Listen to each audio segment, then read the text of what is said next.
Muusikko Ville Lehtisaari kuohahdutti taannoin pohjoismaisia indie-rock-piirejä vallankumouksellisella yhden miehen orkesterillaan Briggs & Stratton.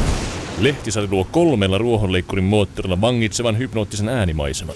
Mä olin 1 vuosi tuolla Nummirokissa juovuspäissäni hortoilemassa ja kuuntelin siinä niitä bändejä ja kuulosti kaikki mun korvaan ihan ruohonleikkurin ruksutukselta.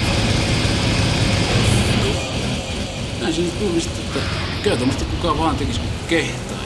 Se oli aika selkeä valinta toi Rix Rattonin koneelta semmosia, että ei niihin koskaan tuu mitään ja sitä paitsi niitten ruksutus on kaikkein makkeinta korvaa. Tässä mä nyt sinne yhden hipeältä rahaa pois.